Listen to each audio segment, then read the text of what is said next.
बिस्मिल्लाहिर्रहमानिर्रहीम, अस्सलाम वालेकुम नाज़रीन, आप देख रहे हैं प्रोग्राम द लास्ट आवर। मैं हूं यासिर रशीद और स्टूडियो मेरे साथ मौजूद हैं सीनियर तजियाकार राना मोहम्मद अजीम साहब।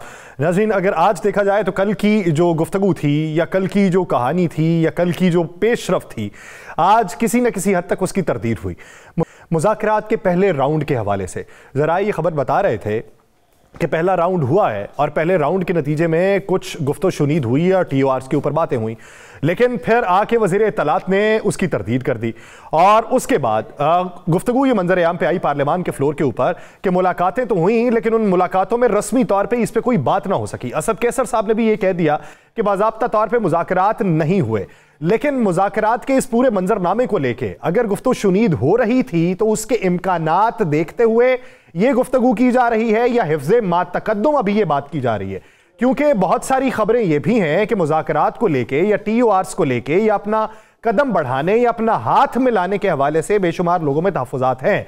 महमूद खान अचकज़ई भी इस वक्त जो है वो मुतहर्रिक हैं, बेशुमार लोग मुतहर्रिक हैं, लेकिन मुज़ाकरात के हवाले से वो किन शराइत के ऊपर होंगे, किन हालात के ऊपर और किन TORs के ऊपर, इसको लेके अभी बहुत सारे इबहाम बाकी हैं। दूसरी तरफ अगर आज सुप्रीम कोर्ट के मंजरनामे को देखें तो सुप्रीम कोर्ट में जो सिविलियंस के मिलिट्री कोर्ट के अंदर ट्रायल था उसके हवाले से फैसला ये आया कि मशरूत तौर के ऊपर 85 मुल्ज़िमान जो हैं उनके ट्रायल का जो केस चल रहा है उसका फैसला देने की इजाज़त दे दी गई है, लेकिन मशरूत तौर पे।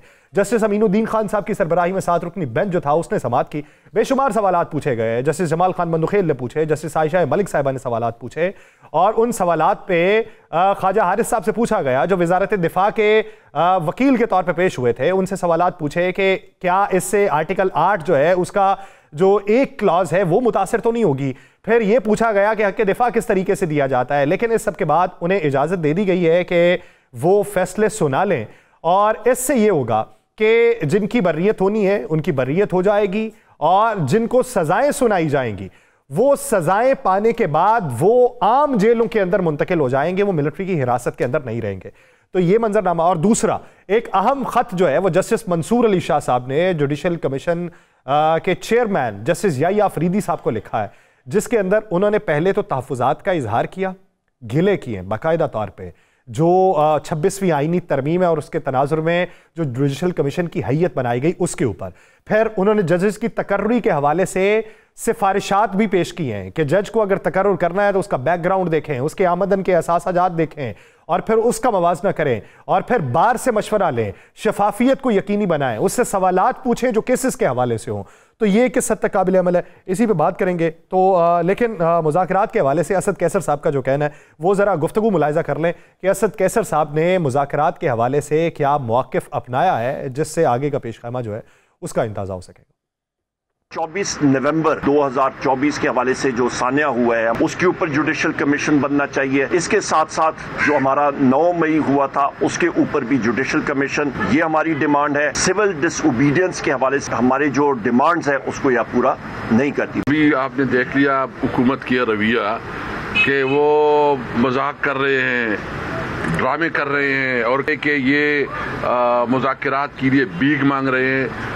हम वाजे करना चाहते हैं, हमने एक प्रिंसिपल स्टांस रखा है, कोई भी हम नहीं मांग रहे हैं। बिल्कुल, अगर कोई नहीं चाहता तो हम 10 दफा नहीं चाहते। भाईजान मिन्नत तरला हमने 2.5 साल में नहीं किया तो हम अब मिन्नत तरला क्यों करेंगे? We have nothing to lose. ये जो साजिश आपने शुरू की हुई है, नफरत को फैलाने की साजिश सूबों के दरमियान, ये साजिश भी आपकी बेनकाब हो चुकी है। हम इनकी ये साजिश कामयाब नहीं होने देंगे। जब तक हकीकी आज़ादी हासिल नहीं करते उस वक्त तक हमारी ये तहरीक जारी रहेगी। राना साहब क्या हुआ, रिवर्स मामला हो गया? बिस्मिल्लाहिर्रहमानिर्रहीम, अस्सलातु वस्सलामु अलैका या सय्यदी या रसूलल्लाह, अस्सलातु वस्सलामु अलैका या सय्यदी या हबीबल्लाह, ताजदारे ख़त्मे नबुव्वत जिंदाबाद जिंदाबाद। अच्छा, ये बात कहना आज ये सारे लोग कह रहे हैं कि रिवर्स हो गए, कुछ लोग कह रहे हैं कि मुज़ाकरात के रास्ते में कोई रुकावट पैदा हो गई। मेरी इत्तला ये है कि मुज़ाकरात के लिए एक शर्त रखी गई थी, ये मैं ख़बर ब्रेक कर रहा हूँ जी, और इस खबर की तस्दीक कुछ अरसे बाद आपको हो जाएगी। एक शर्त रखी गई थी और वो शर्त जब पहुंचाई गई मुज़ाकराती टीम को, वो शर्त ये थी कि जब आप मुज़ाकरात करें, मुज़ाकराती टीम हुकूमत वाली या पीटीआई वाली? पीटीआई वाली। अच्छा, हम आपसे मुज़ाकरात के लिए तैयार हैं, ये बात एक रुकन को पहुंचाई गई, अच्छा, जिसका तल्लुक KPK से है, और उसे कहा कि हम आपसे बात करने के लिए भी तैयार है, सब कुछ करने के लिए तैयार है, लेकिन मुज़ाकरात जो होंगे उनमें जो सारी चीज होगी वो माइनस इमरान खान होगी। बात समझेगा? माइनस इमरान खान फार्मूले पे बात होगी, माइनस इमरान खान फार्मूले पे सारी चीजें चलेंगी, और माइनस इमरान खान हम आपसे हर चीज आपके साथ तय करने के लिए तैयार है। सही। अब इस वक्त में भी, इन हालात में भी मैं नहीं समझता अगर किसी ने कुछ सियासी खुदकशी करनी है तो वो ये कर सकता है। अगर किसी ने सियासी खुदकशी नहीं करनी तो वो किसी सूरत में भी ये लफ्ज नहीं कर सकता।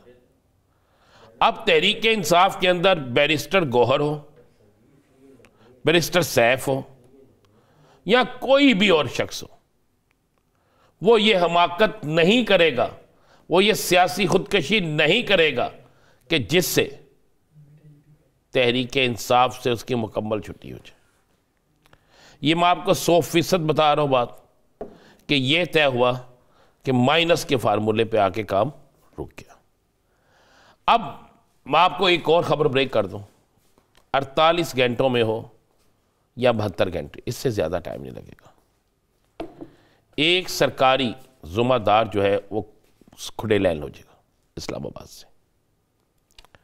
एक बड़ा सरकारी जुम्मेदार इस्लामाबाद से खुडेलैन लगने की इतलात, क्या मेरी इतला के मुताबिक उस पर बड़ी मीटिंगें हो चुकी हैं। यानी सियासी नहीं, सरकारी? सरकारी। अच्छा। लगाने वाली सियासी शख्सियत होगी, और उसके बाद किसी जगह ये डिस्कस हो रहा है कि उसे खुडेलैन लगाने का मकसद यह है कि बानी तहरीक के इंसाफ के खिलाफ कुछ बड़ा होने जा रहा है। खिलाफ? हाँ। अच्छा, कुछ बड़ा होने जा रहा है। वो हिमायती हैं? नहीं। नरम गोशा रखते हैं? नहीं, उन्होंने वजन उठाने से इनकार कर दिया। अच्छा।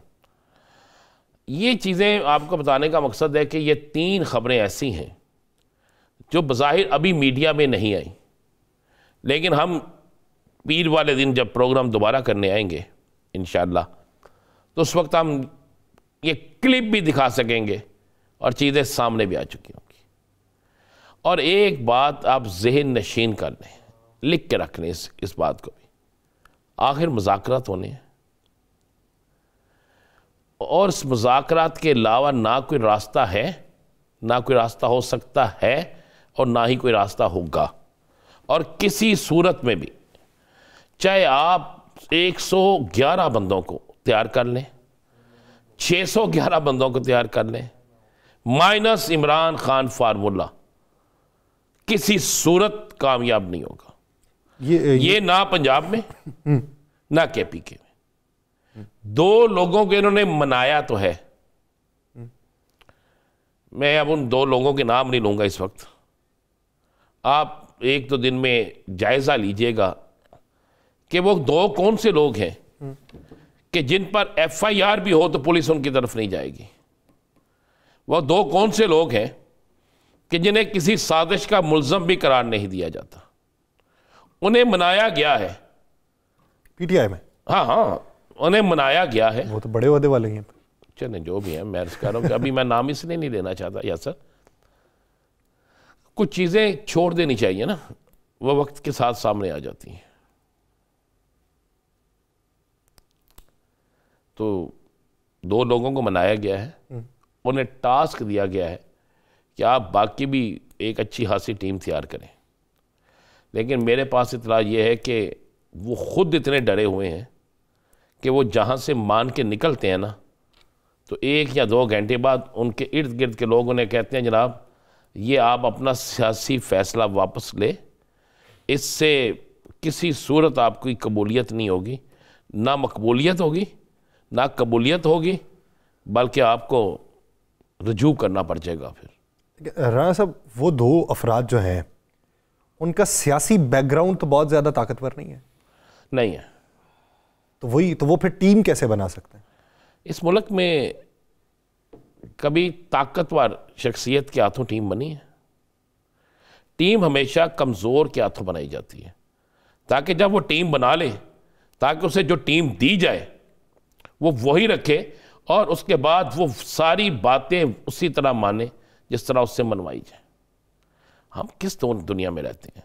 अगर आप ये बात तसव्वुर करके बैठ जाते हैं कि एक ताकतवर शख्सियत को आगे लगा कर टीम बनवाई जाएगी, तो वो ताकतवर शख्सियत को गले बनवाना है। चले मुझे आप बताएं, क्या परवेज खटक से ताकतवर था कोई? केपी में तो नहीं था ना कोई। पंजाब में जहांगीर तरीन से ताकतवर तो नहीं था। लोग कहते थे जहांगीर तरीन साहब का त्यारा ना हो तो कोई भी game changer person, game changer, ठीक है। इसी तरह आप बहुत से और लोगों के नाम ले लें। सिंध में कहते थे, हम यहीं पे बैठ के बात करते थे मौलवी साहब की कि वो तो इलेक्शन नहीं हार सकते। राशिद सोमरो? नहीं जी, मौलवी साहब, महमूद मौलवी साहब। हाँ, महमूद मौलवी साहब, यहीं पे बैठ के बात होती थी ना। लोग कहते थे इमरान जैदी, इमरान इस्माइल, अली जैदी, इमरान इस्माइल, बड़े बड़े नाम थे ना। सब रेत की दीवार साबित हो गए। इस्लामाबाद में आमिर कियानी इलेक्शन क्यों नहीं लड़ा? असद उमर इलेक्शन क्यों नहीं लड़ा? जिन लोगों को हकीकत का इल्म था वो तो इलेक्शन से भी दूर हो गए और सियासत से भी दूर हो गए। तो अब जो अगली पौध है ना, अब वो नहीं है। हम जिसको 85 का दौर समझते हैं ना, या 88 का दौर समझते हैं, या 92, 96 का दौर समझते हैं, अब वो दौर नहीं है। अब तो जो अगली पौध भी आनी है ना, मैं आज आपको ये बिल्कुल हकीकी बात कह रहा हूँ। एक जगह पर एक बात हो रही थी, तो वहाँ पर उन लोगों ने कहा कि जनाब हम तो परेशान ये हैं कि जो अगली पौध जिसका वोट बनना है ना, अब बना है, वो भी आउट ऑफ कंट्रोल है, वो भी हमारे वोटर नहीं है। बल्कि उसमें बैठा हुआ एक शख्स जो था वो असम्बली का जुम्मेदार था, असम्बली में एक जुम्मेदारी मेंबर है। उसने कहा कि मैं हल्फन कहता हूं कि मेरी अपनी फैमिली के अंदर ज्यादा वोट मेरे नहीं है। मैंने उनसे ये दरखास्त कर दी है हाथ जोड़ के कि भाई वोट तुमने अंदर जाके डालना है, लेकिन कम से कम मेरी इज्जत, बाहर रौला ना डालना, मेरी इज्जत का इतना एहतराम। कहते वो इतनी बात उन्होंने मान ली है, इतनी बात उन्होंने क्या मान ली है उन्होंने। तो क्या करेंगे आप? अवामी रद्द अमल को देखते हुए आपको जो भी एक्शन लेना होगा वो लेना पड़ेगा। लेकिन इस वक्त अवामी रद्द अमल यह है कि आपका हर एक्शन जो है वो रिएक्शन पे आ जाएगा। अच्छा राणा साहब, ये जो वफाकी काबीना है, इसमें तौसी के हवाले से जो बातें हैं, नए नाम बड़े गर्दिश कर रहे हैं जी, तलाल चौधरी साहब, परवेज खटक साहब, पता नहीं किस नाम आ गया जी, कैबिनेट के अंदर शामिल करेंगे। ये क्या सेटअप? उससे क्या होगा? नहीं, सेटअप क्या है ये, इसके पीछे जहन क्या है? कुछ लोगों को केपीके से इसलिए शामिल किया जा रहा है कि उनके जहन में है कि केपीके में उनके शामिल होने से, उनको केपीके में इख्तियार देने से केपीके के अंदर हम तोड़ फोड़ कर लेंगे। परवेज खटक को जिस शख्स ने इलेक्शन हराया, जिस नौजवान ने, एक भी जलसा नहीं किया उसने, FIR इतनी दे दी थी आपने, मोटरसाइकिल पे आता था, लोगों से मिलके निकल जाता था, पीछे पुलिस थी, जीत गया इलेक्शन। आपने अली मोहम्मद खान के मुंह से सुना कि बल्ला था तो 80,000 वोट था, बल्ला नहीं था, डॉल्फिन थी तो लाख से ऊपर वोट था। आपने फर्क निकालना हो ना, 2000 3,000 का फर्क हो, 30-35 वोटों का फर्क हो सॉरी, तो आप निकाल सकते हैं। जहां पर आपके वोट 6,000 है और दूसरे के वोट 1,06,000 है, क्या करेंगे आप? किस तरह निकालेंगे?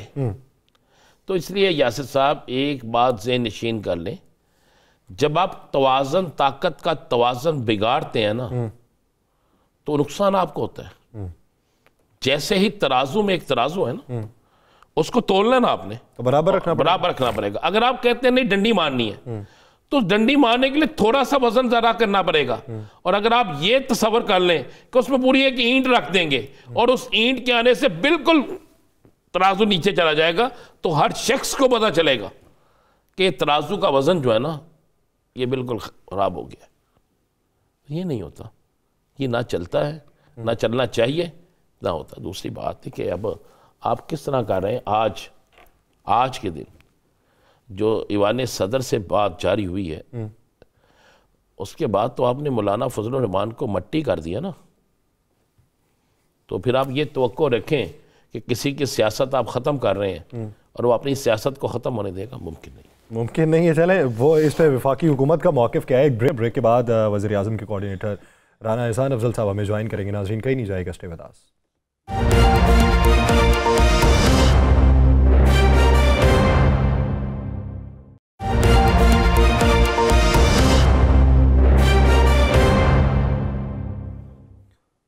ब्रेक के बाद खुशामदीद नाज़रीन। मौलाना फजलुर रहमान साहब एक डेडलाइन दे चुके, 17 तारीख से पहले की जो कोशिशें और फिर पार्लियामान का मुश्तरका इजलास, ऐवान सदर से जारी होने वाला एलामिया, पहले की गुफ्तो शुनीद, उसके ऊपर दावे, उसके ऊपर यकीन दहानियाँ, फिर इतनी बड़ी तब्दीली। क्या ये सब करा धरा जिसके ऊपर मौलाना फजलुर रहमान साहब को गुस्सा है, ये ऐवान सदर से है? सिर्फ ऐवान सदर के ही एतराज़ात हैं या फिर ये एतराज़ात अब वफाकी हुकूमत को भी हैं? और अगर वफाकी हुकूमत को एतराज़ात हैं तो किन बुनियादों के ऊपर? मौलाना को अभी ये दूसरा तो मामला एक अलग छोड़िए कि मुज़ाकरात पाकिस्तान तहरीक इंसाफ से होंगे या नहीं होंगे, मौलाना को किस तरीके से मनाया जाएगा, मौलाना को सड़कों से आने से बाज रहने के लिए क्या तदाबीर अपनाई जाएंगी, इसी बारे में बात करेंगे। हमें ज्वाइन किया है वज़ीर आज़म के कोऑर्डिनेटर राना एहसान अफजल साहब ने। राना एहसान अफजल साहब बहुत शुक्रिया आपके वक्त का। राना एहसान अफजल साहब, सवाल ये कि ऐवान सदर ने जो 8 एतराज़ात आयद किए उस बिल के ऊपर, क्या पाकिस्तान मुस्लिम लीग नून का मौक़िफ़ भी यही है कि वो एतराज़ात बजा हैं, सही लगाए गए हैं, या फिर आपका मौक़िफ़ अलग है और आप ये समझते हैं कि जो कुछ किया है ऐवान सदर ने किया है, गिला ऐवान सदर से बनता है, हमने तो अपनी कार्रवाई पूरी कर दी थी? बिस्मिल्लाहिर्रहमानिर्रहीम। देखिए, बात ये है कि मौलाना साहब के साथ जो भी 26वीं आईनी तरमीम में उनका ये था कि ये जो है वो तरामीम करना चाहते हैं और हुकूमत ने उनका साथ दिया और असेंबली और सेनेट से जो है वो बिल पास हो गए। फिर वो सदर साहब के पास गए, सदर साहब ने कोई लीगल जुरिस्डिक्शन के उसके ऊपर एतराज़ उठाए और उसके बाद जो है जो दीगर उलमा कराम हैं उन्होंने अपने एतराज़ात जो हैं वो भी उठाए और वो के यही के 18,000 जो मदारिस हैं वो ऑलरेडी जो है रजिस्टर हो चुके हैं महकमा तालीम के नीचे। तो ये फिर अब देखें, बात ये हुकूमत का ये मौक़िफ़ है कि कंसेंसस अब हमें डेवलप करने की ज़रूरत है। पहले इस तरह की आवाज़ नहीं उठी थी, लेकिन अब जब ये आवाज़ें उठ गई हैं और ये एतराज़ात आ गए हैं तो हम चाहते हैं कि कंसेंसस के साथ हम आगे बढ़ें और इन मामलात को सेटल करें। आपस में जो मुख्तलिफ उलमा कराम का जो मौक़िफ़ है और जो मौलाना साहब का मौक़िफ़ है वो आपस में बैठ के इन चीज़ों को क्लियर कर लें और हम आगे बढ़ जाते हैं। देखिए, हुकूमत ने तो कोशिश की और उस वक्त एक कोई बड़ी डिबेट नहीं हुई, लेकिन क्योंकि अब ये डिबेट बन चुकी है और इसके ऊपर मुख्तलिफ मौक़िफ़ आ चुके हैं तो बेहतर यही होगा कि अब हम इनको इसके अंदर कंसेंसस बिल्ड करें। और देखें, दूसरी बात ये है, आपको अगर मैं 26वीं आईनी तरमीम याद कराऊं तो तब उधर भी अगर हुकूमत ने जो है वो जल्दबाजी करने की कोशिश की तो मौलाना साहब ने यही तब कहा था कि हमें कंसेंसस करने की ज़रूरत है। तो अब यहाँ भी देखें, अगर आवाज़ें मुख्तलिफ उठ गई हैं तो फिर उसमें कंसेंसस बिल्डिंग हो जाए तो वो बेहतर है। राना साहब, मौलाना साहब को आप जवाब ही समझें? नहीं, बिल्कुल भी जवाब नहीं। देखें, मौलाना साहब, मैंने तो आपको जिस तरह कहा कि हुकूमत ने तो मौलाना साहब के मौक़िफ़ का पूरा साथ दिया और दोनों असेंबलियों से पास करा दिया, लेकिन अब क्योंकि मुख्तलिफ आवाज़ें मुख्तलिफ मौक़िफ़ इस पे आ गए हैं तो क्या करना चाहिए? अब कंसेंसस बिल्डिंग की तरफ बढ़ना चाहिए ना। एक साइड या दूसरी साइड की तरफ आप पलड़ा रख लें या एक साइड के ऊपर रख लें तो वो तो एक जो है वो बेहतर हल नहीं होगा। बेहतर हल ये होगा कि इन एतराज़ात को लेके, इन मुख्तलिफ मौक़िफ़ को लेके बैठ जाएं और फिर उसमें से रास्ता निकाल लें। जो रास्ता निकलेगा, जो सबको तस्लीम होगा, उसके साथ हुकूमत भी खड़ी हो जाएगी। ये तो सर अब मौलाना वाले मामले पे जो है वो रास्ता निकालने की बातें होने लगी, वरना जो जुडिशल कमीशन था उसके अंदर से भी उठ के वो बाहर आ गए पाकिस्तान तहरीक इंसाफ वाले। तो आपने कहा ठीक है, जाते हैं, हमारा तो हो गया, ठीक है, चलेगा। 8 फरवरी के इलेक्शन के हवाले से भी वो कह रहे हैं कि चले हुकूमती कोई टीम बना दें, आप कहते हैं कि नहीं, आपका मौक़िफ़ अलग था। तो इससे ये तासर मिलता है कि हुकूमत जो है वो अब ये मामले से फायदा उठाना चाहती है कि हो गया है तो इससे चले अपना भी पलड़ा झाड़ ले? नहीं, ऐसा नहीं है। आपने जो 2 मसाले दी, अब देखें 8 फरवरी का जो मामला है अदालतों का मामला है, उससे हुकूमत या एग्जेक्टिव का तो कोई लेना देना नहीं है। अदालतों में जाएं, वहां से जो मामलात होंगे उसके मुताबिक हुकूमत भी चलेगी। तो जुडिशल कमीशन जो था वो कंसेंसस के साथ, जो 26वीं आईनी तरमीम कंसेंसस के साथ हुई, उसी के मुताबिक वो बना और उसी के मुताबिक चीजें चल रही हैं। राना साहब, आपने बड़ी अच्छी बात की, जो अदालतों से फैसला आएगा हुकूमत मानेगी। महसूस नशिस्तों का फैसला आया हुआ, हुकूमत मान क्यों नहीं रही? देखिए, उसके अंदर तो जो है मुख्तलिफ राय है। इलेक्शन कमीशन की अलहदा वो एक कंफ्यूजन है, और जो जुडिशरी का मामला है वो अलहदा। अब तो ये जो आईनी बेंच है उसके अंदर अपील अभी बाकी पड़ी है, तो जब अपील होगी तो देखते हैं क्या फैसला उसके ऊपर आता है। तो इस पे तो सर क्या नाम है, स्पीकर का मौका, स्पीकर की अंडरस्टैंडिंग और है। लेकिन वो आपने ये अभी आदल बाज़ाई केस के अंदर नहीं सुना? उन्होंने कहा जी साहब ने भेज दिया आपको रेफरेंस, आपने फौरी मिनवन अमल कर लिया। एक आपने हलफनामा देखा, आपको पसंद आ गया, दूसरा आपको पसंद नहीं आया। आप अदालतों को मानते नहीं हैं, आप खुद को ही बाइख्तियार समझते हैं। ये सारे रिमार्क्स उस केस में है जिससे ये तासुर मिला बादी नज़र में कि उन्होंने वो जो मखसूस नशिस्तों वाला था उसका भी कोई ग्रज निकाला है। ये देखिए, मखसूस नशिस्तों के अंदर हम तो समझते हैं, और जो माइनॉरिटी ओपिनियन भी आया वो यही था कि आपके वो बहुत सारी आईनी शिकों को ओवर रूल करके ये फैसला जो है वो वैलिड है। बहरहाल मेजॉरिटी का जो भी फैसला था उसके अंदर जो है, जो कंफ्यूजन है वो अभी बाकी है और अपील अभी पेंडिंग है। तो जब ये मामले सेटल होंगे तो इम्प्लीमेंट भी हो जाएंगे। राना साहब, मुझे कोई पाकिस्तान की कोई ऐसी मिसाल आप दे दें। अब अभी आपने कहा अपील पेंडिंग है, कोई एक ऐसी मिसाल दे दें कि जो अपील आपने की हो और फैसला आ गया हो और उस पर 2 दफ़ा कह भी दिया गया हो और उस पर अमल दरामद ना हुआ हो, इस फैसले के अलावा कोई एक मुझे मिसाल, यानी एक सादा सी जुबान में कि उस पर स्टे भी ना हो और अमल भी ना हो, कोई एक मुझे बता दें। अमल दरामद तो स्पीकर और इलेक्शन कमीशन ने कराना है ना। इलेक्शन कमीशन अभी उसके ऊपर उसको क्लैरिटी चाहिए। ये जो भी है, मुझे अब एग्जैक्टली पता है। तो मिल चुकी है राना साहब, 2 दफ़ा मिल चुकी है, 2 दफ़ा मिल चुकी है राना साहब। तो इलेक्शन कमीशन ने करना है ना जी, वो जब किसके अंडर है वो? उसके ऊपर नोटिफाइड जी। इलेक्शन कमीशन किसके अंडर है? आजाद है इलेक्शन कमीशन। नहीं, आजाद तो है, गवर्नमेंट ऑफ पाकिस्तान का हिस्सा है ना। नहीं, आजाद गवर्नमेंट ऑफ इंडिया का आजाद है सर। मैं कह रहा हूं गवर्नमेंट ऑफ पाकिस्तान का हिस्सा है ना। जिस तरह जुडिशरी भी आजाद है उसी तरह उसकी हैसियत है। क्या वो सुप्रीम कोर्ट से ऊपर है? उसकी एक आजादाना आईनी हैसियत है जो कि कोर्ट के बराबर की है। सुप्रीम कोर्ट से तो मेरे ख्याल से बिल्कुल ही ऊपर। तो सर फिर सवाल ये पैदा होता है कि ऊपर है तो अपील के लिए वो गया क्यों? फिर फैसला दे देता अगर वो ऊपर है तो। अपील के लिए जाने का एक तासुर ये है कि इसका मतलब ये कि वो अपने से ऊपर सुप्रीम कोर्ट ऑफ पाकिस्तान को समझता है तो अपील के लिए गया।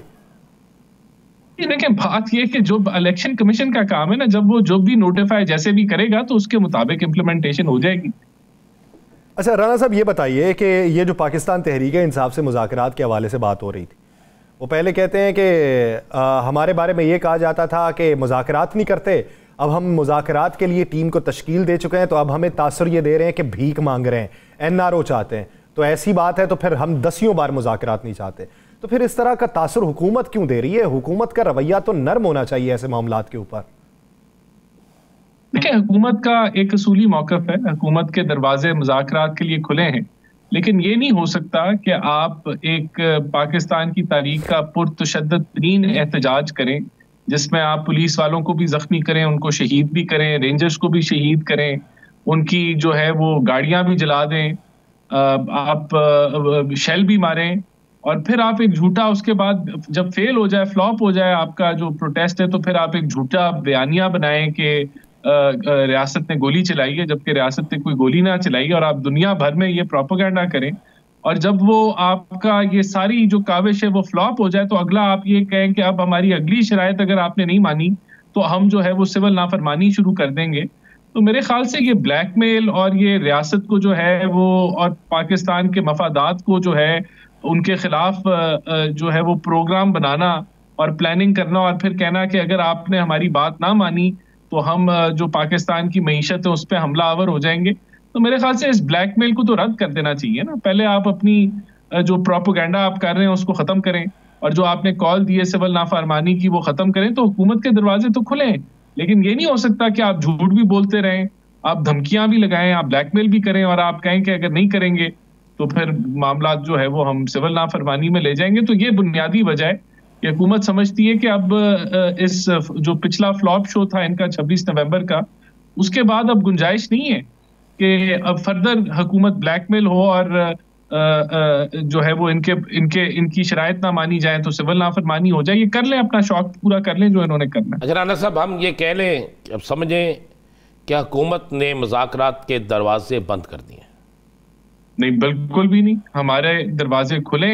आप ब्लैकमेल पीटीआई करना बंद कर दे तो हम बातचीत करना शुरू कर देंगे। हुकूमत की शराइत ये दोनों ही है कि सिविल नाफरमानी की तहरीक वापस लें फिर हम बात करेंगे, सिर्फ एक ही शराइत है? बिल्कुल, ये वापस लें और जो झूठा प्रोपेगेंडा किया है इन्होंने 26 नवंबर के ऊपर, उस पर कौम से माफी मांगे। और जो इन्होंने एक पूरा दुनिया में तमाशा लगाया जो कि गोली चलाई है रियासत ने, उसको बिल्कुल निगेट करें, क्योंकि रियासत ने कोई गोली नहीं चलाई। और इस झूठे प्रोपेगेंडा को जो है वो खत्म करें। सर फिर एक पैगाम वो मौलाना फजल रहमान साहब को भी तो पहुंचा देना कि वो जो 17 तारीख की डेडलाइन दे के बैठे हुए हैं और आप कह रहे हैं कि उस पर बाहमी मुशावरत होनी चाहिए, उन्हें भी कहें कि ये धमकी पास रखें, हम मुशावरत करना चाहेंगे तो कर लेंगे। ये देखें, मौलाना साहब का जो कॉल है, अगर वो एहतजाज पे निकलते हैं, ये उनका आईनी हक है और किसी भी जमात का आईनी हक है कि वो एहतजाज करे। अभी परसों मियां शहबाज शरीफ साहब ने कहा, उन्होंने कहा जी इस्लामाबाद पे चढ़ाई करने वालों को हम नहीं बख्शेंगे। तो सर वो भी इस्लामाबाद आने की कॉल दे रहे हैं, वो भी कोई संगजानी की या पत्तों की तो कॉल है नहीं। देखें, बड़ा फर्क है ना। 9 मई JUIF ने 9 मई नहीं की थी, जमान पार्क में पेट्रोल बम JUIF ने नहीं मारे थे। अदालत के हाई कोर्ट के ऑर्डर के बावजूद, और जब बेलारूस के सदर थे या जब चीनी सदर इधर मौजूद थे, तो दावा नहीं बोला गया था। सूबे की रियासत के वसाइल के ऊपर, रियासत की ताकत के ऊपर कंटेनर्स को रुई की तरह नहीं उठाया गया था। 40 गाड़ियां जो जलाई गई हैं अभी पुलिस वालों की, इस तरह JUIF ने तो नहीं किया। 150 पुलिस वाले को। अच्छा राना साहब, हम मुख्तसर ये कहते हैं कि JUI अगर आती भी है इस्लामाबाद तो उससे नहीं रोका जाएगा, क्योंकि उसने ये सब कुछ तो किया नहीं, वो तो पूरा मनोक है ना। देखिए, अगर वो एहतजाज की इजाजत लेते हैं, बिल्कुल मुमकिन तौर पे उनको इजाजत मिल सकती है। अगर हम कोशिश करेंगे कि वो एहतजाज पे ना आए, उनसे बातचीत भी करेंगे, हम अदालत से भी जो है रजू करेंगे। लेकिन अगर अदालत ने हमें बनया किसी ने नहीं, कोई नहीं। इसी अदालत ने 3 माह में इलेक्शन का कहा, बहुत मान नहीं गया। इन्हीं अदालतों ने बहुत से और फैसले दिए, उस पर तो अमल नहीं होता। देखें, अदालतों के बहुत सारे फैसलों पे अमल होता भी रहा है, ऐसा भी नहीं है कि नहीं होता रहा। लेकिन जो एक इंतशारी टोला है उसको बिल्कुल रोकने का हक है, जिसका प्लान ही यही है कि कफन बांध के उन्होंने आना है और जनाजों की तैयारी जो है वो कर लें। जो लाशों की तलाश में निकलेंगे उनको तो रोका जाएगा ना, और झूठा प्रोपेगेंडा उसके बाद करेंगे। तो ये मौलाना साहब और PTI को तो नहीं आप कंपेयर कर सकते। JUIF जो है उसका कोई कभी वायलेंस का कोई तारीख नहीं रही। PTI तो एक वायलेंट जमात रही है और उसका अब तो एक तारीख उन्होंने 26 नवंबर को नई तारीख रकम कर दी है वायलेंस की। अच्छा राना साहब, ये बताइए, वफाकी काबीना में तौसी के हवाले से बातें हैं कि उसके हजम को बढ़ाया जाएगा। हजम में बढ़ाने के हवाले से जो नाम मंजर आम पे आ रहे हैं, मैं उनके ऊपर गुफ्तगू नहीं करता। हजम को बढ़ाने की बुनियादी वजह क्या है एक ऐसे वक्त में कि जब हमने ये कहा कि हम अपने अखराजात को कम करेंगे, हम काबीना को छोटा रखेंगे, हम किफ़ायत शारी मुहिम चलाएंगे, तो फिर अब ये एडजस्टमेंट्स क्यों? देखिए, काबीना में तौसी की ज़रूरत है।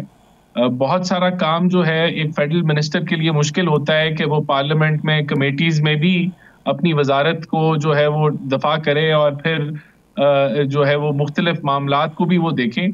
तो ये कोई इसमें कोई अखराजात में कोई इजाफी खर्चा नहीं होता। कोई नई गाड़ियाँ या कोई नए मुलाजमीन तो नहीं रखने। वही मुलाजमीन जो ऑलरेडी काम कर रहे हैं किसी ना किसी डिपार्टमेंट में, वो या किसी ना किसी जगह पे वो वजीरों के साथ अटैच हो जाएंगे।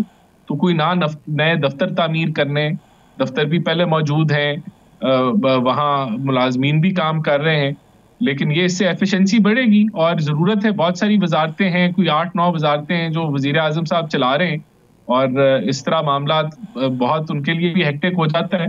तो बहुत सारे डिपार्टमेंट्स वजीरों के बगैर हैं। अच्छा राना साहब जो हैं वो राना साहब ये तो हो गया। राना साहब आपके हल्के में, चूँकि आप जिस हल्के में रहते हैं वहाँ पे एक राजा रियाज साहब हैं, उन्होंने पिछले दिन हमारे प्रोग्राम में कहा कि मैं हारा नहीं, मुझे हरवाया गया है।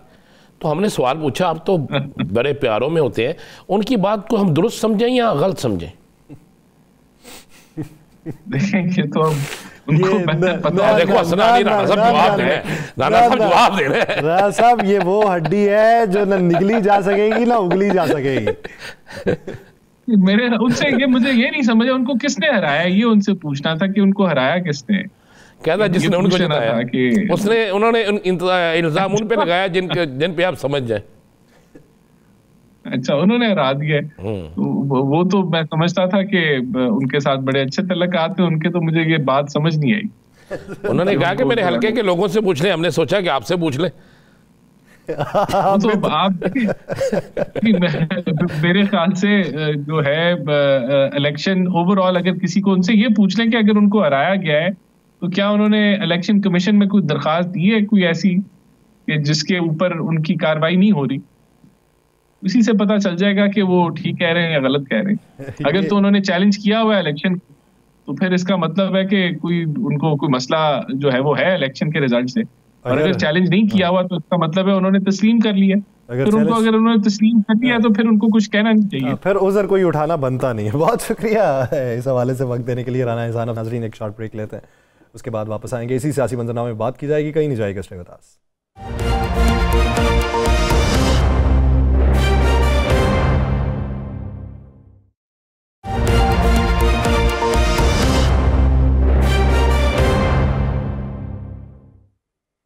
ब्रेक के बाद खुशामदीद। राना साहब, राना एहसान अफजल साहब की आपने गुफ्तगू सुनी। उन्होंने कहा जी कि पहले तो वो माफ़ीनामा मांगे फिर आए, तो इसका मतलब तो ये है कि मुज़ाकरात के लिए वफाकी हुकूमत की इंटेंशंस जो हैं वो पीटीआई की तरफ नहीं होंगी। मैंने आपको आगाज़ में बता दिया था असल जो शर्त थी, ठीक है। अब वो शर्त मैं आपको एक लिख के देता हूँ कि उस पर ये 40 लोगों को भी इकट्ठा कर लें। कोई शख्स भी अपनी सियासी मौत नहीं मरना चाहता। राना एहसान अफजल साहब के हल्के के एक MNA रहे हैं, अपोजिशन लीडर भी रहे हैं, उन्होंने ये हरकत की थी तो भुगतना पड़ा ना। अच्छा, खाली इनसे नहीं, चाहे को मुस्लिम लीग नून से करे, चले चाहे पीपल्स पार्टी से करे, क्या नाम है, उन्हीं के हल्के के चले जिन पे उन्होंने लगाया हुआ है। हाँ, पूछना चाहिए हमें तो बिल्कुल। सुन्नी इत्तेहाद के सरबराह साहिबजादा हामिद रज़ा साहब ने हमें ज्वाइन किया। हामिद रज़ा साहब, बहुत शुक्रिया आपके वक्त का। हामिद रज़ा साहब, राना एहसान अफजल साहब थे हमारे साथ पहले, तो हमने वो गए दिनों की बात उनसे छेड़ दी। राजा रियाज साहब एक दिन आए हमारे प्रोग्राम में, मैं सारे मंजरनामे में बात करूंगा लेकिन अब वो छिड़ी हुई है तो इसलिए उसका पहला सवाल ज़रूरी है। तो उन्होंने कहा जी कि मैं हारा नहीं हूँ, मुझे हरवाया गया। तो उनसे पूछा गया कि किसने हरवाया, तो जवाब उन्होंने दिया कि जिन्होंने आपको जितवाया है उन्होंने ही उनको हरवाया है। तो वो ये वोटर को नहीं मान रहे, वो किसी और की तरफ इशारा कर रहे।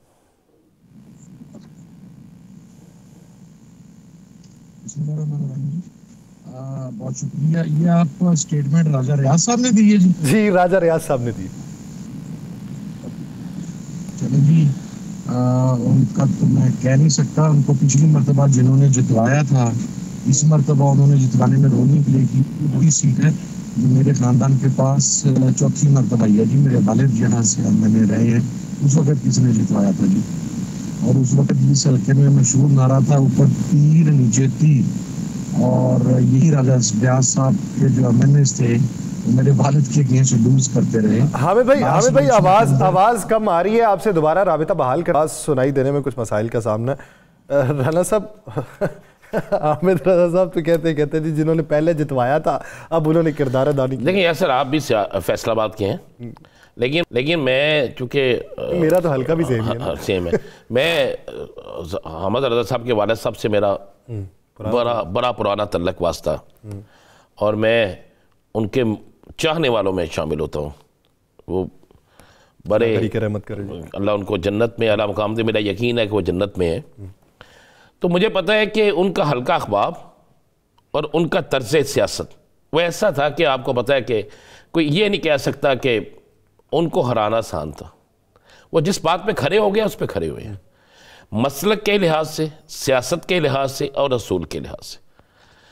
अच्छा, उन्होंने कभी, आप ज़रा थोड़ा सा सियासत को उल्टा इधर सीधा ऊपर नीचे करके देख लेना, उन्होंने कभी भी कोई ऐसा काम नहीं किया था कि जिससे कोई बदनामी का अंसर आता हो।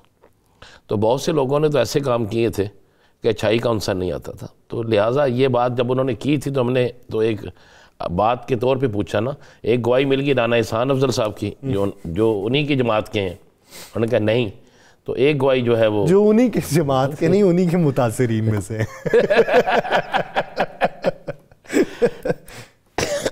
नहीं कि मुतासिरीन में से कह सकते हैं आप, कोई भी उनका लफ्ज़ दे सकते हैं। लेकिन एक चीज़ बड़ी क्लियर है ना, मुझे समझ नहीं आती जब वो ये कहते हैं ना कि हमें हराया गया। भाई कैसे हराया गया आपको? आपका मुखालफ अपने हलके में जलसा नहीं कर सकता था, आपका मुखालफ अपने हलके में इलेक्शन कैंपेन नहीं कर सकता था, आपका मुखालफ अपने हलके में दफ्तर नहीं खोल सकता था, आपका मुखालफ अपने हलके के पोलिंग एजेंट बनाते हुए डरता था कि यार इनको उठा ना लिया जाए। तो उन हालात में भी आप कहें कि आपके साथ ज्यादती हुई है, तो फिर आपको सियासत ही छोड़ देनी चाहिए। ऐसे मौके जब इंसान के पास हो कि दुनिया की हर चीज़ उनके आगे पड़ी हो, लेकिन फिर भी उनके पास ये हिम्मत ना हो कि वो खा सकें, फिर आप इससे अंदाज़ा लगा लेना क्या होगा। तो लिहाजा राजा साहब एक शरीफ आदमी है, राजा रियाज साहब एक बोले वाले आदमी हैं, बातों में आ जाते हैं मेरा ख्याल है, तो कोई बात नहीं। यार यासर आप हंसते हैं। मुझे ना वो इससे वो एक शेर, एक कथा याद आया कि कहीं कौमों के कितने ही गुनाह वो बख्श देता है, कहीं आदम की छोटी सी ख़ता तकलीफ़ देती है, किसी को बेचकर इज़्ज़त नवाला एक नहीं मिलता, किसी का रिज़्क़ कितना है ग़िज़ा तकलीफ़ देती है। तो ये मंजरनामा तो आप उस तरफ को लेके गए हो। देखिए मैं आपको एक बात हाँ, हामिद भाई ज्वाइन कर चुके हैं। राना साहब सवाल है जी। हाँ राना साहब, चूँकि मैं आपके अबाव अजदाद अपने वार्ड के वालिद मोहतरम से हमारी बड़ी कुर्बत थी, तो मैं जानता हूँ इस मामले पे आपको बताने की ज़रूरत नहीं है। अच्छा, अब ये बता दें मुझे सिर्फ कि ये मुज़ाकरात को माइनस का फार्मूला भी किसी ने डिस्कस किया जिससे आप लोगों ने इनकार किया? बिस्मिल्लाहिर्रहमानिर्रहीम। राना साहब बहुत शुक्रिया सर। मैं एक बात अर्ज कर दूं जी, माइनस की बात कल बेसिकली तलाल चौधरी साहब जो सेनेटर हैं उन्होंने प्रूफ ने की थी सेनेट के इजलास से बाहर निकल के, और फिर उन्होंने कहा था कि अगर पाकिस्तान तहरीक इंसाफ समझती है कि इमरान खान से डायरेक्शन लेके और जेल में बैठे हुए शख्स की माँ के ऊपर मुज़ाकरात होंगे तो फिर ऐसा नहीं होगा। तो उसके ऊपर हमने रिस्पॉन्ड किया था कि मुज़ाकरात अगर होंगे तो सिर्फ और सिर्फ इमरान खान साहब की डायरेक्शन पर होंगे, और अदरवाइज अगर आपके जहन में ऐसी कोई चीज़ है तो हमें ऐसे कोई मुज़ाकरात ना होंगे ना चाहिए जी। अच्छा, अब हामिद रजा साहब वो कहते हैं कि एक तरफ आप सिविल नाफरमानी की कॉल भी देते हैं तो दूसरी तरफ हम मुज़ाकरात की दावत भी देते हैं, यानी धमकी के साथ मुज़ाकरात की दावत सूट नहीं करती। तो या तो आप नाफरमानी की कॉल दें ही ना और फिर मुज़ाकरात की बात करें, तो इसका मतलब कि आप प्रेशर बिल्ड करना चाहते हैं। तो प्रेशर तो फिर आपका 26 को नहीं बिल्ड हुआ था, तो अब क्या करें? 26 को अगर प्रेशर बिल्ड नहीं हुआ था तो जो वहाँ पर लाइव बुलेट्स फायर हुई, जो मासूम निहत्ते पाकिस्तानी मारे गए, जान से गए, 5000 प्लस के करीब गिरफ्तार हुए, 200 आज भी मिसिंग हैं। अब वो फिर मुझे नहीं पता सर कहाँ पर हुआ। अगर एक मासूम पाकिस्तानी के मारे जाने को और उसकी लाश की हैसियत ये है कि ये कहा जाए कि प्रेशर डेवलप नहीं हुआ, तो फिर मैं क्या कह सकता हूँ इस बात के ऊपर। लेकिन जहाँ तक मुज़ाकरात की बात है, देखिए मुज़ाकरात के ऊपर हम बहुत क्लियर हैं। ये खान साहब की तरफ से एक पॉजिटिव जेस्चर है। अगर हुकूमत इसको रिस्पॉन्ड करना चाहती है वेल एंड गुड, नहीं रिस्पॉन्ड करना चाहती क्योंकि हमें इनके मिजाज का पता है। आप देखिए कि हमने एक साइड पे मुज़ाकरात की बात की, तो मुज़ाकरात को संजीदा लेने की बजाय ये पिछले 9 माह से जो ये डोल पीट रहे थे कि पाकिस्तान तहरीक इंसाफ मुज़ाकरात नहीं करना चाहती और बड़ी मासूम सी शक्लें बना के मुंह फुला के ये टीवियों पर बैठ जाते थे। अब जब मुज़ाकराती कमेटी बनाई तो अब इन्होंने मजाक उड़ाना शुरू कर दिया, कहने लगे ये मजबूर हो गए हैं, ये बेबस हैं। तो भाईजान ना हम मजबूर हैं ना हम बेबस हैं, आपने करने हैं मुज़ाकरात तो इज्जत नफ्स के साथ बराबरी की बुनियाद पर 100 बिस्मिल्लाह करें। अगर आपने मजाक उड़ाना तो जाएं जाके उड़ाते रहे जनाब, वही आप नथिंग टू लूज बेसिकली। आपने हमारे घर तबाह कर दिए, हमारे खानदान तबाह कर दिए, हमारे बिजनेस तबाह कर दिए। सर मेरी तरफ सुन लें सर, हमारी लाशें आपने गिरा दी, हमारा आपने कारकुन हजारों की तादाद में जेल में आपने फेंक दिया, आपने इमरान खान को 1.5 साल से जेल में रखा हुआ। What else we have to lose now? हम तो अपनी मूव के साथ आगे बढ़ेंगे। एक पॉजिटिव बात की, आपको नहीं पसंद आई, आपकी अपनी सरिश्त के मुताबिक, तो आपकी मर्जी है। अच्छा अहमद साहब, अगले कुछ 10-12 दिन में सुना कुछ बड़ा होने वाला है, तहरीक इंसाफ का कोई इम्तिहान भी शुरू होने वाला है। सर हमारा इम्तिहान तो 2.5 साल से चल रहा है और पाकिस्तान में बड़ा होने के लिए 12 दिन नहीं जी 12 मिनट ही काफी है। राणा साहब आपके पास सर ज्यादा मुस्तकिल खबर होगी, हम तो सर कौमी असेंबली 12 दिन तो मैं एक ज्यादा टाइम बता रहा हूँ ना जी सर, एनीथिंग कैन हैपन जी। अब देखें वो तो किसी भी वक्त कुछ भी एक्सपेक्टेड है। बस आप दुआ करें। हमारी तरफ से तो जनाब एक मस्बत रवैया है, खान साहब की तरफ से मस्बत रवैया है, उसको को पॉजिटिव लेना चाहता है तो वेल एंड गुड, नहीं लेना चाहता तो उसकी मर्जी जनाब।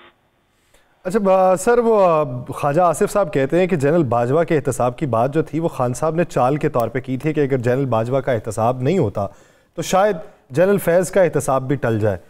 तो इस ज़िमन के अंदर आप बारहा जो है पार्टी मौक़िफ़ अपना अपना चुकी है, पाकिस्तान तहरीक इंसाफ ने अपनाया, आपने बतौर इत्तेहादी अपनाया, इस मौक़िफ़ के अपनाए जाने के बावजूद भी लेबल आप पे क्यों लगाया जा रहा है? ये जनरल बाजवा वही है ना जिनके पास मौजूदा डिफेंस मिनिस्टर तरले करने के लिए पहुंचे थे, मिन्नतें करके कि मैं सीट हार गया हूँ, उस्मान डार ने मुझे हरा दिया है, खुदा का वास्ता मेरे हाल पे रहम करें, मैं आपको सर्व करूंगा। If I am not wrong तो मेरा ख्याल है ये उसी हमारे जो साबिक आर्मी चीफ हैं जनरल बाजवा साहब, उनकी और मौजूदा डिफेंस मिनिस्टर की ही ये रोएदाद और दास्तान थी। और इन्हीं जनरल फैज साहिब के पास यही मौसूफ डिफेंस मिनिस्टर बैठ के इमरान खान की हुकूमत गिराने के बाद और उसके बाद अगली चीजें प्रोजेक्ट सेट करने के लिए वहां पर मिन्नतें तरलों में मसरूफ रहते थे। सिर्फ ये नहीं, और भी मौजूदा हुकूमती वज़रा। तो 100 बिस्मिल्लाह करें जनाब, अकाउंटेबिलिटी जो करना चाहता है, हमारा तो बिल्कुल क्लियर मौक़िफ़ है। तो बाकी जो उनकी इंक्वायरी है जनरल साहब की, वो इंटरनल इशू के सर होनी चाहिए, लेकिन मेरा मशवरा ये होगा कि ये इंक्वायरी शुरू होनी चाहिए मिर्जा असलम बेग साहब से, तब वो असगर खान केस से, जिसमें आज फुदकने वालों के वो जो हैं बुजुर्ग, उनको आईजीआई बनाने के लिए जो पैसे दिए गए थे और उसके बाद जो बीबी ने कहा था कि उसामा बिन लादेन ने पैसे दिए और फिर उसके बाद जिन लोगों के नाम आए, तो फिर एक मरतबा सबको अकाउंटेबल ठहराए ना जनाब, बिस्मिल्लाह करें। अच्छा अहमद साहब, क्या आप बानी तहरीक इंसाफ से मुलाकात के लिए मज़ीद इन मामलात पे कि जो पेशरफ्त हुई है या नहीं हुई, या आगे क्या मज़ीद गाइडलाइन होगी, आपकी कमेटी जा रही है मुलाकात के लिए? सर हम इंशाल्लाह जरूर जाएंगे। हम तो गुज़श्ता 2-2.5 माह से आपको पता है पॉलिटिकल लोगों को दूर रखा गया। आखिरी मुलाकात पे जब गए तो मुझे और असद कैसर साहब को, उमर अयूब साहब को, शिबली फराज साहब को, सब लोगों को वहाँ पे गिरफ्तार करके अब से बेजा में भी रखा गया। अभी भी थर्सडे को जो पॉलिटिकल लोगों की मीटिंग होती है वो मीटिंग नहीं होने दी जा रही, लेकिन इंशाल्लाह हम जरूर जाएंगे। हम एफर्ट कर रहे हैं, हम दोबारा जाएंगे। उमर अयूब साहब उस दिन गए थे जब उन्हें गिरफ्तार कर लिया गया, अभी दोबारा तमाम साथी जाएंगे। खान साहब की जो डायरेक्शंस होगी उसी के मुताबिक तमाम चीजें चलेंगी जी इंशाल्लाह।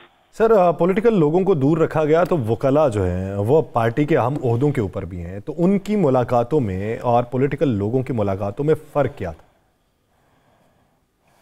तो देखें, जो जिस तरह सलमान अकरम राजा साहब हैं वो हर मुलाकात में जो सेक्रेटरी जनरल है, मैं समझ रहा हूँ, वो हर जगह नहीं पहुँच सकते। उसकी वजह यह है कि वो खुद बेचारे गुज़श्ता 2 रोज से पेशावर में अपनी जमानतों के सिलसिले में मसरूफ हैं। वो जो गुज़श्ता रोज खान साहब के पास साथी गए, वो प्रोफेशनल लॉयर्स हैं। जब एक प्रोफेशनल लॉयर जो कि पॉलिटिक्स में नहीं होता उसकी वापस आके कोई भी चीज़ बतलाने में, और जो एक प्रोफेशनल लॉयर के साथ साथ पार्टी का अहदेदार हो या पॉलिटिशियन भी हो, उसमें ज़मीन आसमान का फ़र्क होता है। फिर मकसद है जो पार्टी की तरफ से ओहदों के ऊपर लॉयर्स हैं, जब वो जाते हैं तो उन्हें पॉलिटिकल कमेटी की आउटपुट उनके पास होती है, कोर कमेटी की आउटपुट उनके पास होती है, रिकमेंडेशंस उनके पास होती हैं। वो वहाँ पर जाके पार्टी के मामला खान साहब से डिस्कस करते हैं। जो प्रोफेशनल लॉयर्स हैं जाहिर है they are not the part of political committee and core committee, तो उन्हें ऐसा इस तरह जो मारूजी ग्राउंड रियलिटीज हैं पॉलिटिकली उनके बारे में आगाही नहीं होती। तो ये एक बहुत बड़ा डिफरेंस है। यानी बैरिस्टर गौहर या सलमान अकरम राजा या दीगर वकला वो जो आके बयान देते हैं, दिल में मैल नहीं होता, लेकिन वो सिर्फ उस तरह पॉलिटिकल वे से बता नहीं सकते कि जिस तरह दूसरा कोई सियासतदान बता सकता है। नहीं सर, नहीं, मैं आपको बता रहा हूँ, ये बात मैं कह रहा हूँ बैरिस्टर गौहर साहब और सलमान अकरम राजा साहब तो बता सकते हैं और बताते हैं, लेकिन सलमान सफदर साहब नहीं बता सकते। सलमान सफदर साहब प्रोफेशनल लॉयर हैं। इसी तरह खान साहब के दीगर वकला की जो टीम वहां पर जाती है, जो प्रोफेशनल लॉयर्स हैं, वो सिर्फ अपने आप को खान साहब के केसेस की हद तक महदूद रखते हैं। अगर सलमान अकरम राजा साहब जाएं या बैरिस्टर गौहर साहब जाएं तो ये वकील होने के साथ साथ एक पार्टी के चेयरमैन है, दूसरे पार्टी के सेक्रेटरी जनरल हैं। इनकी तरफ से जो मैसेज आता है वो तो बिल्कुल क्लियर होता है। तो मेरा मतलब आप ये समझिए कि जो इनके अलावा हैं, जो प्रोफेशनल लॉयर्स हैं, पार्टी अहदेदारान नहीं हैं, वो जाहिर है ना पार्टी की पल्स बता सकते हैं खान साहब को कि इस वक्त क्या चीज। अब अगर सुबह सलमान अकरम राजा साहब जाते हैं तो आज जो मीटिंग्स में डिस्कशन हुई, आज जो इत्तेहादी पार्टियों के साथ डिस्कशन हुई, आज जो नेगोशिएशन कमेटी की डिस्कशन हुई, वो अगर सलमान अकरम राजा साहब जाकर बताएं या बैरिस्टर गौहर साहब बताएं, उसकी ऑथेंटिसिटी तो हो सकती है। लेकिन अगर वो सलमान सफदर साहब जाके बता ही नहीं सकते क्योंकि वो इनके मेंबर नहीं है, तो that is the difference basically I am talking about. ठीक। तो आपको नज़र क्या आ रहा है, क्या हुकूमत के अंदर कुछ संजीदा ऐसा शख्स है जिससे आपको ये उम्मीद हो कि वो शख्स अगर मुज़ाकरात की टेबल पे बैठे तो मामला हल हो सकता है? दूसरा, आज महमूद अचकज़ई साहब से क्या मामला तय हुआ, क्या महमूद अचकज़ई साहब ने क्या राय दी है? अच्छा सर, एक तो महमूद अचकज़ई साहब के पास गए थे कि वो तहरीक तहफ़्फ़ुज़ पाकिस्तान के सरबराह हैं। हम तमाम जमातें, Pakistan Tehreek Insaf, SIC, MWM, mangle साहब की पार्टी, वो तमाम हमारा एक इत्तेहाद मौजूद है। और अचकज़ई साहब चूँकि गुज़श्ता काफ़ी अरसा से बलूचिस्तान में थे अपनी पार्टी और तंजीमी मसरूफियात के हवाला से, तो वो इस्लामाबाद आए हुए थे। सेकेंडली राजा नासिर अब्बास साहब जो MWM के सरबराह हैं, वो भी मुल्क से बाहर थे। तो उनसे पहला एजेंडा तो ये था कि जो 15 तारीख का दिसंबर का यौम शुहदा रखा गया है और उनके लिए दुआ तकरीब रखी गई है, उसके ऊपर उन्हें इनवाइट करना था। वो उन्हें दावत दी गई और वो इंशाल्लाह 15 तारीख को पेशावर तशरीफ ला रहे हैं। उसके साथ साथ मुस्तकबिल की जो पॉलिटिकल हिकमत अमली है उसके हवाला से तफसीली मुशावरत हुई। उसकी तमाम चीज़ें जो हैं इंशाल्लाह वो 1-2 दिन में आपके सामने आ जाएंगी सर। अच्छा सर, ये बताइएगा कि मौलाना फजलुर रहमान साहब से मुलाकात के हवाले से, क्योंकि उन्होंने कहा कि हमारे मौक़िफ़ की तायीद तो करते हैं लेकिन इस एजुटेशन में वो हमारे साथ बाकायदा तौर पे नहीं है, तो आप इस मज़ाहमत में उनके साथ क्या कोई किरदार अदा करना चाहते हैं या नहीं? और दूसरी बात ये कि क्या उनके मौक़िफ़ की कुली तौर पे आप तायीद करते हैं कि वो मदरसे जो वज़ारत तालीम में हुकूमत कहती है रजिस्टर्ड हों, और बकौल मौलाना फजलुर रहमान साहब अगर मैं गलत नहीं हूं तो वज़ारत सनत में रजिस्टर्ड होने चाहिए, तो आप उसकी तायीद करते हैं? अच्छा देखिए, ये इशू सर जो है ये बड़ा जो मदारिस वाला इशू है, ये सेंसिटिव है। मेरा उसके अंदर नुक्ता नज़र ये है, चूँकि मैं जब ये गुज़श्ता दौरे हुकूमत के अंदर ये मदारिस रिफॉर्म्स आ रही थी तो मैं भी उसके अंदर शरीक था, तमाम हमें ब्रीफिंग्स दी जाती थी। उस वक्त जो इत्तेहाद मदारिस दीनिया है उसकी तरफ से मुफ्ती मुनीबुर रहमान साहब ने और तकी उस्मानी साहब ने उस ड्राफ्ट के ऊपर साइन किए, वो सिग्नेटरी हैं। आज मेरे इल्म में वो वजह नहीं है जिसकी बुनियाद पर वो सिग्नेटरी होने के बावजूद वो मुखालफत कर रहे हैं या नहीं कर रहे, अभी उनका ये स्टेटस भी क्लियर नहीं है।